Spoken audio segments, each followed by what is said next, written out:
Again, a bank economist may have put it best today. They've already thrown the kitchen sink at the markets. Today, they threw in the bathroom sink as well. In a coordinated move, central banks around the world, including Canada's, cut their lending rates.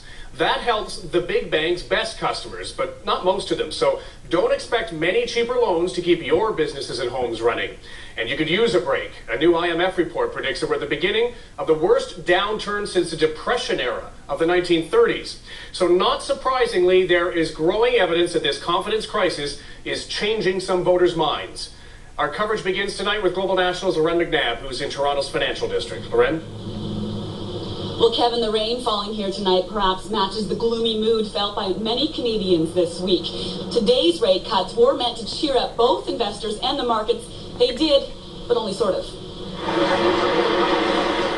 You know the economic story has moved from Bay Street to Main Street when you run into a group like this. Put up your hand if your parents are talking about the economy at home. From grade 7 on up, Canadians are losing faith in the economy. Yeah, my parents say that a lot of people are losing their jobs. Yeah, a lot. And what do you think when you hear that? It's kind of scary. Desperate to restore their confidence, central banks from Canada to Asia made an unprecedented decision to cut their key lending rates in one coordinated move today. They're doing all they can to unfreeze this short-term credit market. And in theory, inject more cash into the system, while the Bank of Canada lowered its rate by 0.5 percentage point to 2.5%. The 5 major Canadian banks it lends to rebelled and refused to match that cut. Instead, they reduced their prime rates by just 0.25 point.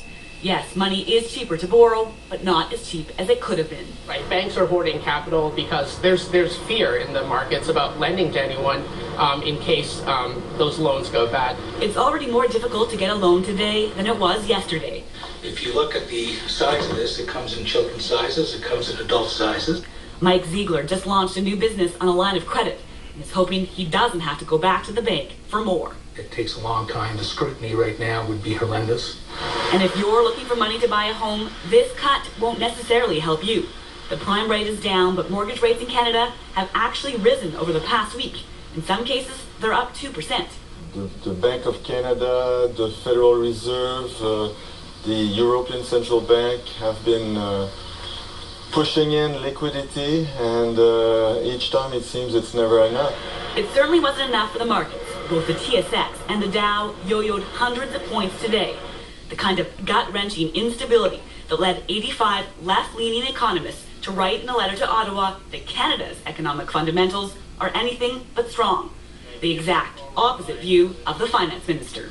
Canada is in a strong position to deal with this global crisis.